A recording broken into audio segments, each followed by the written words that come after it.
السلام علیکم۔ حالات اللہ کرے اچھے ہوں، اچھے برے آتے ہی رہتے ہیں، لیکن اب تو کچھ ایسے حالات آ گئے ہیں کہ محسوس ہوتا ہے کہ بندہ خود مر جائے اور پھر خود دفن ہو جائے اور اپنی قبر میں چلا جائے اور کسی طریقے سے اس کا منہ خود بند کر لے، اور نہ تو کوئی رشتہ دار رہ گئے، نہ کوئی دوست احباب ہیں، نہ کوئی محلے والے ہیں، ہر کسی کو اپنی پڑی ہوئی ہے۔ پاکستان بھی غزہ بنا ہوا ہے، اور غزہ تو بہرحال جیسا بھی ہے آزاد ہے، ابھی بھی آزاد ہی رہے گا۔ ہمارا ابھی پتہ نہیں کتنے کا سودا ہوا ہے اور کیا سودا ہوا اور کس کے ساتھ سودا ہوا ہے، اللہ جانتا ہے، اور کس نے کیا ہے کوئی پتہ نہیں ہے، کوئی پتہ نہیں ہوتا، کچھ بھی نہیں پتہ لگتا کہ اگلا گھنٹہ، اگلے لمحے آگے کیا ہوگا۔ دھڑا دھڑ اکھاڑ پچھاڑ ہو رہی ہے، دھڑا دھڑ کیس بن رہے ہیں، 24 گھنٹے کام ہو رہا ہے سارا کچھ، لیکن نتیجہ نہیں ہے۔ اگر کوئی آمدنی اور پروگریس کوئی دیکھی جائے تو صفر ہے، زیرو ہے بالکل، اور کچھ آمدنی نہیں ہے، اور صرف چند لوگوں کی آمدنی ہے جو دن رات چگنی ترقی ہو رہی ہے، اور سو رہے ہیں جب بھی ان کو پیسے آ رہے ہیں، اٹھے ہوئے ہیں جب بھی پیسے آ رہے ہیں۔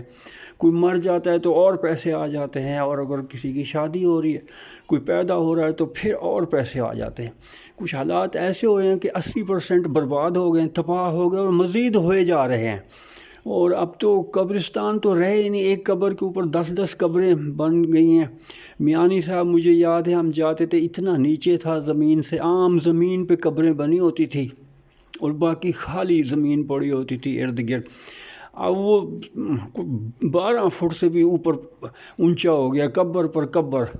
چڑھتی گئی، اور ہر گورستان کا اسی طرح، یہ میاں میر صاحب ہیں، شاہ جمال ہے، بہت سارے قبرستان گلبرگ میں، اور ڈیفنس میں تو خیر ابھی ہے، سارے اب جگہ ہی نہیں بچی۔ تو وہ جو لوگ آئے ہوئے ہیں وہ امیر ہوتے جا رہے ہیں، جو یہ گورکن ہوتے تھے قبر کھودنے والے، وہ بہرحال بہت محنت کرنی پڑتی ہے، کوئی شک نہیں ہے، لیکن کیونکہ پیسے بہت زیادہ مل گئے ہیں، سفارشیں آ رہی ہوتی ہیں، کوئی اگر سرکاری بندہ فوت ہوا ہے تو وہ اس آفس سے ٹیلی فون آنے لگ جاتے ہیں قبرستان والوں کو، سیکٹری کا پنجاب کا فون آتا ہے، یہ فلاں بندے کے اس کی قبر بڑی اچھی بنانی ہے، اور وہ بے شک وہ بہت اچھی بناتے ہیں، لیکن اونچا ہوتا جا رہا ہے اور ہر چیز مہنگی ہوتی جا رہی ہے۔ لاہور جو بہترین شہر تھا، جو باغوں کا شہر تھا، جو بادشاہوں کا شہر تھا، جو شالیمار تھا، جہاں فوارے لگے ہوتے تھے اور ہر طرح اتنے بڑے بڑے درخت ہوتے تھے، بندہ دیکھ کے سبحان تیری قدرت، سبحان اللہ، شکر الحمدللہ جیسے لفظ، لیکن سب ملیا میٹ ہو گئے، آبادی کھا گئی، بڑھتی ہوئی آبادی۔ ایوب خان نے خاندانی منصوبہ بندی والوں کو کچھ اس زمانے میں محکمے بنائے تھے، پتہ نہیں، یا اسی کے لگ بھگ تقریباً، اور پھر جیسے ہی جس محکمہ جو بنتا گیا، وہ چیز جو برباد ہونی تھی وہ برباد ہوتی گئی، چاہے وہ جیسے دھواں بڑھتا گیا، مٹی گرد آلودگی بڑھتی گئی۔ پہلے آندھیاں آتی تھی سال میں 2-4 دفعہ، مئی جون میں، اور وہ گرمی ختم آ کے کرتی تھی، لیکن اس سے ریت برستی تھی اوپر۔ اب آندھیاں بالکل بند ہو گئی ہیں، موسم نے کروٹ لیے، بدل گیا ہے، نہ اس طرح کی وہ جیسے ہوتا تھا کہ فلاں مہینے یہ ہوگا تو فلاں مہینے یہ ہوگا، اب کوئی پیش گوئی نہیں کی جا سکتی کہ کس مہینے کیا ہوگا۔ ہو سکتا ہے یہ جنوری میں ہمیں سخت دھوپ اور پنکھے چلانے پڑ جائے، اور یہ ہو سکتا ہے کہ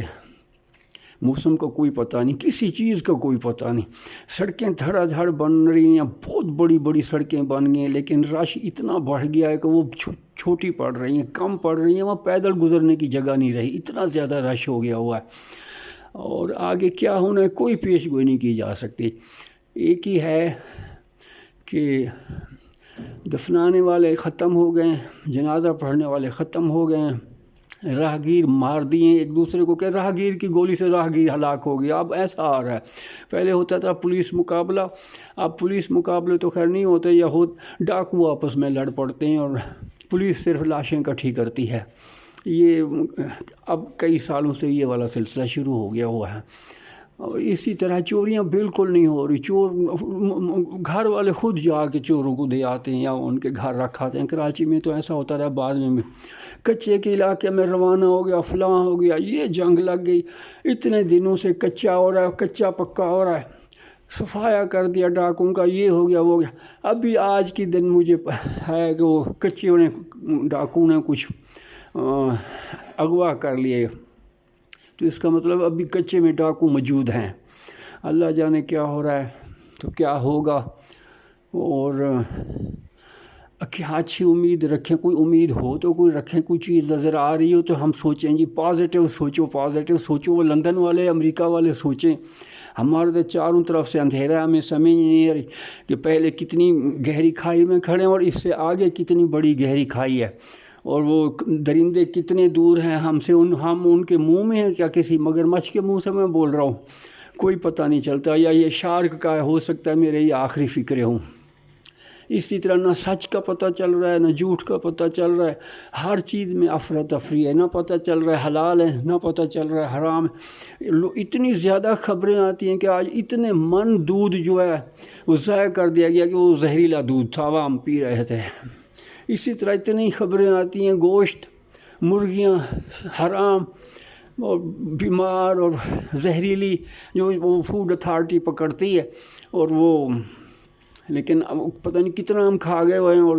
وہ تھوڑی سی وہ جو ملتی ہے ان کو وہ ضائع کر دیتے ہیں۔ وہ بھی میرا خیال ہے سودا نہیں طے ہوتا، اگر سودا بن جائے اللہ بہتر جانتا ہے بہرحال، کیونکہ ہم موقع پہ موجود نہیں تھے، لیکن جو حالات ہیں تو وہ تو اس طرح ہیں کہ کوئی بھی کوئی چیز ہو جو کوئی بری ہوا ہے تو اس کا مطلب وہ پیسے دے کے آیا ہے، اور وہ آگے پھر پکڑا جائے گا، بہرحال یہاں بچے گا کوئی نہیں، نہ درخت بچے ہیں نہ پرندے بچے ہیں۔ اتنے درخت ہے لاہور کینٹ میں، خاص کر ناگی روڈ وغیرہ ایسے بھرے ہوتے تھے۔ یہ جو ندیم چوک سے سیدھا گرجا ہاؤس کی طرف جا رہا ہے، جہاں میں تو میری ساری زندگی ادھر گزری، مگر آج تک نہیں پتہ چلا کہ یہ جناح ہاؤس ہے۔ ہم بڑی عزت کرتے تھے، ادھر بڑے احترام سے گزرتے تھے، خوبصورت پیتل کے چیزیں لگی ہوتی ہیں اس گیٹ منیر روڈ سے جب ہم گزرتے ہیں، مطلب لڑکا تھا جب گزرتا تھا منیر روڈ سارا یہ خالی ہوتا تھا، کوٹھیاں تھی بس، کوئی رش کا نام نشان نہیں تھا۔ جامن کے درخت اتنے بڑے بڑے، اور پھر بعد میں جب جامنوں کا موسم آتا ہے تو لوگ بڑے بڑے ٹوکرے رکھ کے اتار کے یہاں بیٹھے ہوتے تھے، لیکن کیونکہ وہ اکم دکم راہگیر ہوتے تھے، بہرحال کوئی نہ کوئی آ کے ان سے لے ہی جاتا تھا۔ اور اب وہ نہ حالات رہے، وہ سارا کچھ اجڑ گیا، سمجھ نہیں آتی پاکستان کو کون لے گا، یہ کس کو بیچ دیا ہے، کس نے یہ خرید لیا ہے، کوئی سمجھ نہیں آتی۔ اور جو ہم ہر کوئی اپنا اپنا اندازہ لگاتا ہے، جو میرا اندازہ ہے، اللہ کرے غلط ہو، خدا کرے غلط ہو، وہ یہی ہے کہ یہ اسرائیل وغیرہ کا ادھر آنے کا ہوگا۔ اسرائیل آ سکتا ہے، انڈیا نہیں آئے گا، اور اسرائیل اگر یہ افغانستان اور ایران اس کو ہے، لیکن ایران کی تو انہوں نے کوئی 20 سال ہو گئے کھانا پانی بند کیا ہوا ہے۔ افغانستان جنگوں میں ہے، افغانستان جو لڑنے والی قوم تھی وہ ہمارے شہروں میں ان کا نام ہی کوڑا خان ہو گیا ہے، کوڑا خان آ رہا ہے، اور وہ یا جوتی پالش کر رہے ہیں یا کوئی ریڑھی لگا کے مونگ پھلیاں، جس میں دن میں 10 دفعہ بورڈ والے ان کو دھکے دے کے مار کے ان کی ریڑھیاں چھین کے لے جاتے ہیں۔ جس قوم نے لڑنا تھا، جو جرنیلوں صحیح مجاہدین تھے، ان کے تو وہ نسلیں ختم کر دی ہیں، اور جب ماں باپ مر جائیں، برادری مر جائے، چاچے نانے مر جائیں، معصوم 6 5 4 سال 3 سال کے بچے ویرانے میں بیٹھے ہوئے ہوں، وہ بڑے ہو کے کیا وہ ان کا کوئی مذہب ہوگا، کیا وہ ان کی کوئی سوچ ہوگی؟ وہ اجڑے ہوئے لوگ ہیں اور گلی محلوں میں دھکے کھا رہے ہیں، ان کے عام فقیر مانگنے والا بھی ان کے کان مروڑ دیتا ہے۔ کوئی حال نہیں ہے، کچھ نہیں ہے، کوئی قانون نہیں ہے، کوئی چیز نہیں ہے، کچھ راہ نہیں ہے، بس یہ ہے کہ کسی درخت کے نیچے نہیں کھڑے ہو سکتے کہ گر نہ پڑے، اور کوئی بات نہیں کر سکتے کہ کوئی پکڑ نہ لے، افراتفری مچی۔ اگر جو ہم رہا ہیں تو ہمارے اکاؤنٹ میں کچھ نہیں ہے، جو باہر پھر رہے ہیں اکثر وہی ہیں، یا جو خود لوٹ مار کر رہے ہیں، یا جن کے پلے کچھ نہیں ہے، پتہ ہے اس نے ایک قمیض پہنی ہوئی ہے اور یہ ویسے ہی مر جائے گا، اسے پکڑ کے ہمیں کچھ نہیں مل رہا، وہ پھر رہا ہے، وہ کچھ دنوں کا مہمان ہے۔ بہرحال اللہ کبھی کچھ نہیں کرے گا جب تک بندہ خود کوشش نہیں کرتا۔ اللہ کچھ لوگوں کو چن لیتا ہے اور کچھ کو چھوڑ دیتا ہے کہ ہاتھ پاؤں مارو تو بچو گے، نہیں تو ڈوب جاؤ گے، اور وہ جو ہاتھ پاؤں مارتا ہے، جان مارتا ہے، محنت کرتا ہے، ان میں سے کچھ بچ جاتے، جو ہاتھ پاؤں نہیں مارتا، دعائیں مانگتا رہتا ہے، کچھ کرتا رہتا ہے، وہ ڈوب جاتا ہے، غرق ہو جاتا ہے۔ اور جنگیں تو لڑنی پڑتی ہیں، چاہے وہ جہالت کے خلاف ہو، چاہے وہ کوئی دشمن کے خلاف ہو، اپنا ہو، کوئی غدار ہو، کوئی منافق ہو، کوئی جھوٹا ہو، اسے جنگ لڑنی پڑتی، جانیں دینی پڑتی ہیں۔ 10 20 ہزار لوگ آتے تھے، 3 6 ہزار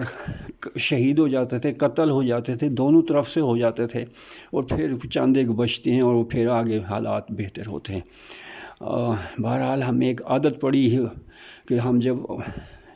کوئی کام کرتے ہیں اور اس کو ختم کرتے ہیں تو اللہ حافظ کہتے ہیں، اللہ نگہبان کہتے ہیں، لیکن اللہ نگہبان ان کا ہی ہے۔ ابھی دیکھیں اسرائیل نے محنت کی، اسلحہ بنایا، حالانکہ وہ بیچ میں ایک چھوٹی سی جگہ پہ آیا تھا، اور 4-8 آنے میں ایسے 2-2.5 روپے میں وہ زمین خریدتے تھے، مسافر تھے، اجڑے ہوئے لوگ تھے، آئے، لیکن انہوں نے محنت کی اور دن رات محنت کی اور اپنی حفاظت کے لیے کی۔ آج وہ اتنے زیادہ وہ ہو گئے ہیں کہ ان کا ایک بم کسی بھی برج خلیفہ ہو یا سعودی عرب میں کھڑے ہونے والے محل ہوں، سب کو وہ ایک بٹن کی ضرورت ہے، خاک میں ملا دیں گے، اور اس میں کوئی شک نہیں ہے۔